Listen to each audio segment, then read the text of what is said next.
அதிகாலை மூடும் பணியில் ஆழ்ந்திருந்த தேயிலை தோட்டம் மெதுவாக உயிர் பெற்றது.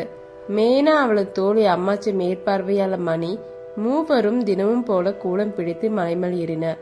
காற்று சிறிது நேரத்தில் மாறி கருமேகங்கள் வானத்தில் திரண்டு மழை வரப்போகிறது என்பதை கூறின.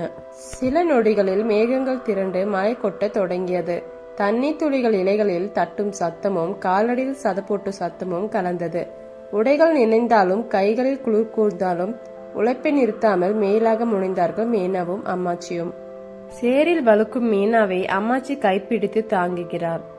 மணி குடையுடன் கவலையாக நிற்கிறான். கனமழை நிறைந்த உடைகள், இலைகள் மீது சிதறும் துளிகள், உணர்ச்சி நிறைந்த நெருங்க காட்சி.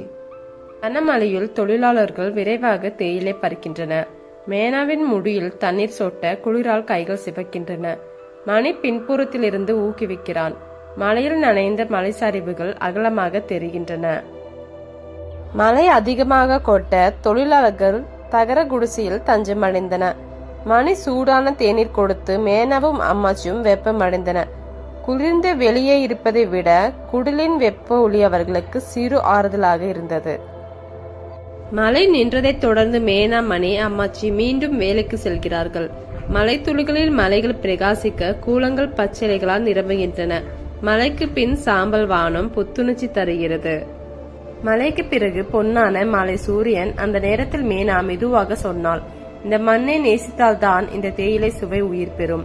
நம்முடைய உழைப்பே ஒருவரின் தினத்தை நீதாக மாற்றுகிறது. அவர்களின் கடின உழைப்பே மழை காற்றில் கலந்த ஒரு நறுமணமாய் பரவியது.